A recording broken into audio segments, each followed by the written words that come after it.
Hi అండి, నమస్తే. నేను మీ లక్ష్మి. ఈరోజు మన వీడియోలో బ్యాచిలర్స్ రెసిపీ అండి, దోసకాయ పప్పు. చాలా టేస్టీగా, చాలా ఈజీగా ప్రిపేర్ చేసుకోవచ్చు. చాలా టేస్టీగా ఉంటుంది. మన తెలుగు వాళ్ళల్లో అయితే దోసకాయ పప్పు ఇష్టం లేని వాళ్ళు ఎవరు ఉండరండి, అంత బాగుంటుంది కదా.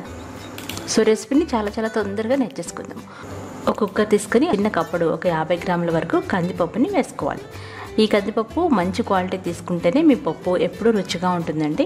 ఇప్పుడు ఈ పప్పుని మనం 2-3 సార్లు బాగా కడిగేసి దానికి 3 వంతుల వరకు నీళ్లు పోసుకొని 15 నిమిషాల నుండి 30 నిమిషాల వరకు నానబెట్టుకుంటే పప్పు తొందరగా ఉడుకుతుంది అనమాట.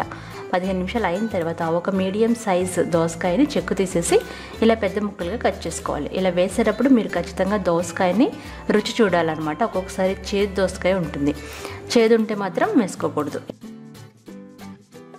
ఇలా రుచి చూసుకున్న తర్వాత దోసకాయ ముక్కలు వేసేయాలి. అందులో కొన్ని గింజలు కూడా ఉంచుకోండి. ఇప్పుడు అందులో 2 మీడియం సైజ్ టమాటాలు, 5-6 పచ్చిమిరపకాయలు, ఒక ఉల్లిపాయ కట్ చేసి వేసుకోండి. అలాగే ఒక చిన్న నిమ్మకాయ సైజంత చింతపండుని ఒక 10 నిమిషాలు నానబెట్టుకొని నీళ్ళతో సహా పోసేయాలి.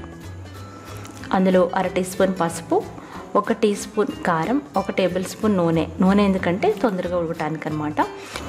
ఇవన్నీ వేసి మూత పెట్టేసి హై ఫ్లేమ్లో 5-6 విజిల్స్ ఉడికించుకోవాలి. 5-6 విజిల్స్ వచ్చిన తర్వాత స్టవ్ ఆఫ్ చేసి ప్రెషర్ పోయేంత వరకు వెయిట్ చేయాలి.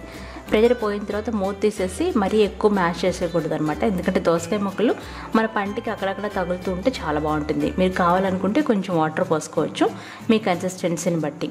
ఇప్పుడు పోపు పెట్టుకుందాం. పోపు కోసం ఒక కడాయి పొయ్యి మీద పెట్టి అందులో నూనె వేసి వేడైన తర్వాత ఆవాలు, మినపప్పు, శనగపప్పు, జీలకర్ర, వెల్లుల్లి రెబ్బలు, కరివేపాకు, ఇంగువ ఇవన్నీ వేసుకోవాలన్నమాట. పోపు దినుసులన్నీ వేసుకోవాలి, కరివేపాకు కూడా వేసుకోవాలి. ఇవన్నీ వేసి స్టవ్ ఆఫ్ చేసేసి ఈ గుమగుమలాడే పోపుని పప్పులో వేసుకొని కలుపుకోవడమే, అంతేనండి. పప్పులో వేసే ముందు ఉప్పు వేసుకోండి. మనం ముందు ఉప్పు వేయలేదు కాబట్టి ఉప్పు ముందుగా వేస్తే పప్పు సరిగ్గా ఉడుకుతుంటారనమాట.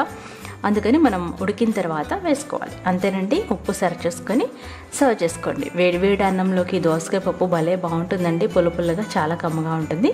మీరు తప్పకుండా ట్రై చేయండి. ఇది ఒక బ్యాచిలర్ రెసిపీ. ఎవరికైనా యూజ్ అవుతుంది అనుకుంటే షేర్ చేయండి. మరొక మంచి వంటతో మళ్ళీ కలుద్దాం. బాయ్.